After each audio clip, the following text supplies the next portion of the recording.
Komanda wa borithi kuma rũhonge rwa traffic mwena wa Nairobi Grace Kakai augĩte marĩ na maobithaa a borithi a kũigana nĩguo kũng'ethanĩra na matereba arĩa mataratĩĩa mawatho ma barabara na gũthũkia mũgendere wa mũingĩ hĩndĩ ĩno ya mambura ma thigũkũ. Some of them, they don't know traffic rules. They overtake anywhere, and that is the major cause of our accidents involving border riders and the matatus on the road. So we have been sensitizing those who are using borders to know what is expected of them and also to respect other road users. Maũndũ marĩa mareyumĩria ti maingĩ mũno na gũtuĩka nĩ tuona barabara-inĩ kwĩna a lot of carelessness, andũ mena ihenya mũno na ihenya rĩu nĩrĩo rĩrarehe thĩna. Arĩa angĩ mona handũ andũ matamahingĩrĩirio makageria overlap.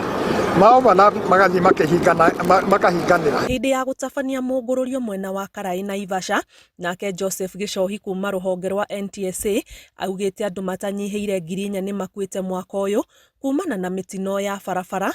Mũrũgamĩrĩri wa macukuru marĩa mathomithagia ũtwarithia wa ngari Samuel Kimani akiuga matereba amwe maratwara ngari hatarĩ kĩharĩro na gũcũngĩrĩra mĩtino. This spot, because Karai, this section is one of the black spots along the northern corridor road, and that is why we chose to be here, so that at least we can sensitize people about this section of our road.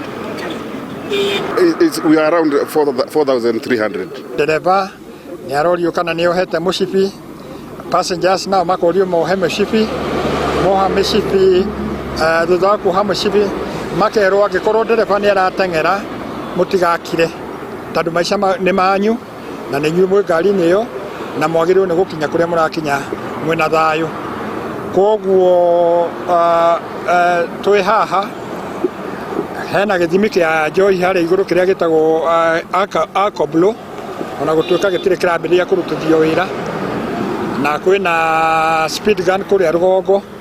Mũndũ ũrĩa wĩna ihenya rĩkĩru ararũgamio agathiĩ harĩa akaheo gacuba ga thota, akaheo kamũthiguiti arũmage na agaikara ta ndagĩka 30 nĩguo hakiri icio auma nacio cia kũhiũha mũno ciambe ihorere, agacoka akarekererio athiĩ. Ona gũkĩrĩ ũguo, anyiti itemi marenda barabara ĩno ya kuma Rironi gũthiĩ mwena wa Mau Summit ĩtuĩkanĩirie matũũra ma Naivasha na Naikuru yararamio.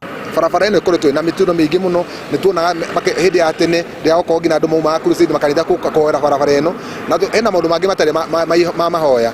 Maũndũ mangĩ nĩ barabara ĩno yaramio, tũkorwo na dual carriage haha, tutie kũigĩrĩra ngoma maũndũ mangĩ na thirikari no kũhingũra barabara ĩno yaramie barabara ĩno, tutie gũkorwo na this kind of traffic. Ngĩribotera Inooro TV, njĩtagwo Ani Ngigĩ wa Nyamũ.